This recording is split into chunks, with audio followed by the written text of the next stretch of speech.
আমার এই প্রদর্শনীটা অনেক দিন পর আমার একটা নিজের প্রদর্শনী, একক প্রদর্শনী যাকে বলে। এর আগের প্রদর্শনী 20 বছর আগে একটা করেছি, কিন্তু এবারের প্রদর্শনীটা এই ছবিগুলো আঁকা হয়েছে প্রদর্শনী করব বলে তা না। এই কাজ আসলে মনে হয় প্রদর্শনী করার উদ্দেশ্য নিয়েই কিছু শিল্পী ছবি আঁকে, কিন্তু আমার এই কাজগুলো প্রদর্শনী করব জন্যই কিন্তু করা হয়নি। এটার মূল যে কাজগুলো, যেগুলো বনবিবি নিয়ে কোলাজ, সে কাজগুলো সূত্রপাত করোনার সময়, এবং সেই সময়টা তো আমরা জানি কেমন ছিলাম, আমরা ঘরের মধ্যে আটকা ছিলাম। তো সেই সময় আমার কাছে মনে হলো যে ঘরের মধ্যে যা ম্যাটেরিয়াল হিসেবে পাওয়া যাবে কোলাজ করতে, সেগুলো তো আমার কাছে আছে। তো সেগুলো আমি আমার টেবিলে এনে জড়ো করলাম, জড়ো করে দেখলাম যে কোলাজ করব। কিন্তু এর মধ্যে হঠাৎ করে একটা প্রথম আলোর পত্রিকায় একটা ছবি আসলো। ছবিটা দেখে আমি যে কিভাবে এই ফটোগ্রাফার এই ছবিটাকে পেল এবং এত সুন্দরভাবে ওটার প্রকাশ ঘটিয়েছে যে আমি ওটা দিয়ে কাজ করব ভেবে আমি ওটাকে ছিঁড়ে নিয়ে কাগজে বসিয়ে শুরু করলাম কোলাজ করতে। সেই ছবিটার ঘটনাটাও মা এবং শিশুটা হাসপাতালে থেকে নিয়ে বাড়িতে যাবে, কিন্তু রাস্তায় ধর্মঘট বাসের, যার জন্য উনি তার শিশুকে নিয়ে দাঁড়িয়ে আছে, কি করবে কিছুই মাথায় আসছে না, এরকমই তার একটা ভাবভঙ্গি ছিল।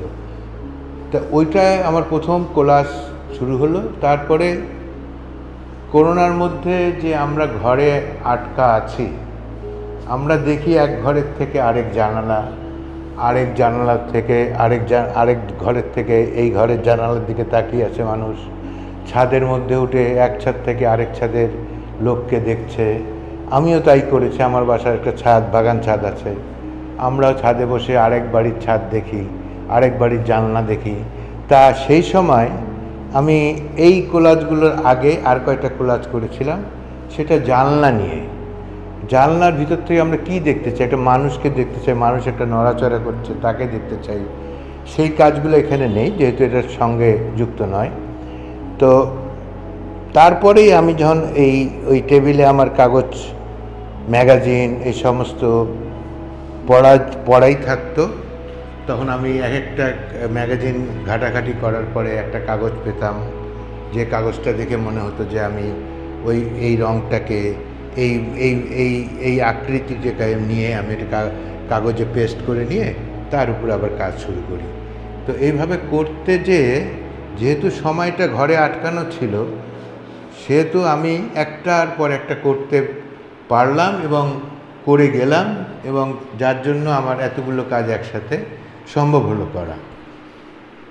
তারপরে যে জিনিসটা দাঁড়ালো, যে করোনা তো গেল চলে, তারপরে আসলো নতুন এক মানুষের মধ্যে, কোনো প্রদর্শনী নাই, কোনো কিছু নাই, সব বন্ধ হয়েছিল। এখন তার মধ্যেই আমি আবার আমার তারের কাজগুলো শুরু করলাম। এর আগে ছোট ছোট কাজ করছি, সেই ছোট কাজ থেকে বড় কাজে গেলাম, এবং আমি যেহেতু বনবিবি নিয়ে কাজটা শুরু করলাম, তখন আমি এই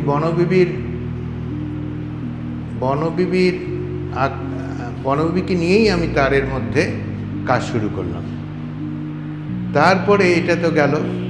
তখন এতগুলো কাজ যখন হয়ে দাঁড়ালো, তখন আমার বন্ধুবান্ধব সবাই মিলে আমাকে প্রদর্শনী করার জন্য উৎসাহ দান করলো, এবং যার ফলে এই প্রদর্শনীটা এত বছর পর হলো।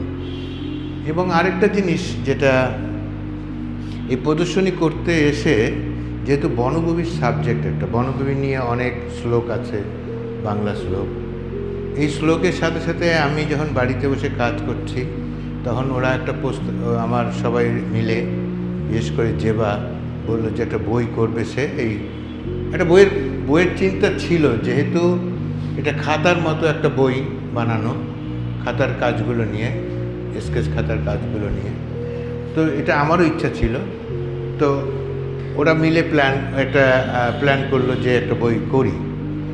তারপরে আমি যেটা ভাবলাম যে যেহেতু বাংলা শ্লোক আছে, আমাদের বাংলা শ্লোকে বনভূমি নিয়ে অনেক শ্লোক আছে, আমি কিছু কিছু শ্লোক ওখান থেকে পড়লাম এবং আবার চর্চা করলাম। করার পরে আমার মনে হয় আমি কেন কিছু শ্লোক লিখি না, আমার শ্লোকটা তো এখনকার হবে।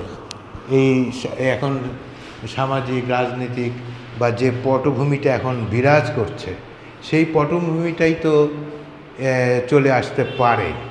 আমি সেই হিসাবে চেষ্টা করে বনভূমির মুখ দিয়ে বললে কেমন লাগবে সেভাবে কতগুলো শ্লোকের মতো তৈরি করলাম।